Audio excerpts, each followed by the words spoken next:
Hi, I'm Jen Lee with Jen Lee Law, and this week's blog post is why don't more people consider Chapter 13 as an option? So, when we're explaining options to clients, Chapter 13 is often a very attractive solution to develop an overall long term plan for getting finances back on track. This is especially true if there are taxes, self employment, or a mortgage involved. As we go through how Chapter 13 works, a few of the benefits include number one, court protection. Creditors cannot file collection actions against you while you are in Chapter 13. This is very different than a debt settlement program where you will likely get sued fairly quickly upon signing up for a debt settlement. Chapter 13 also stops any lawsuits that are already filed. Number two, ability to stay in business through the reorganization. Sole proprietors often use Chapter 13 to get back their feet back under them. Have an established monthly payment that you can budget, pay back taxes over time without large penalties accruing, and keep earning an income. Number three, restructure taxes. Even if you aren't self-employed, Chapter 13 helps with restructuring taxes and provides court protection from garnishments, levies, and liens. Number four, rebuilding of credit. You can start rebuilding your credit while in Chapter 13. Although, if your credit score is low to start with, filing bankruptcy often makes your credit score go up right away anyway. And the fifth reason, debt discharged in Chapter 13 is not taxable income. Unlike debt settlement, the debt that is forgiven as part of bankruptcy is not taxable income that you have to pay taxes on.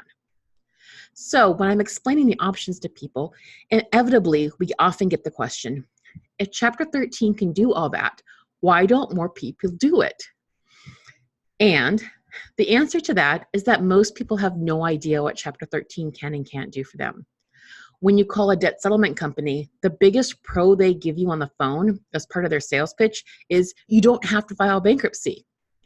But they don't tell you what you're signing up for is often worse than bankruptcy for your credit, for rebuilding, and for the total cost.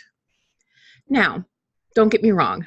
There are cons to bankruptcy as well that I always share with clients when we are deciding what's the best route to go down. You have to be okay with saying that you filed bankruptcy if asked on a job application or an apartment application or house application. You have to make a payment to the court for a period of time, and if you don't, the debts are not resolved. It takes some planning and responsibility to complete a Chapter 13. However, for many people, if they actually were told from the beginning what it helps with and what it does not help with, they would not hesitate to do it sooner rather than later. In fact, one of the most often said phrases by clients in our office is, I wish I would have done this last year or 2 years ago.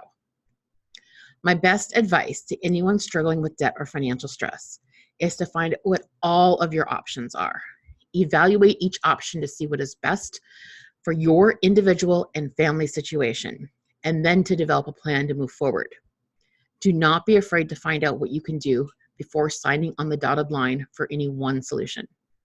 Thanks. I'm Jen Lee with Jen Lee Law.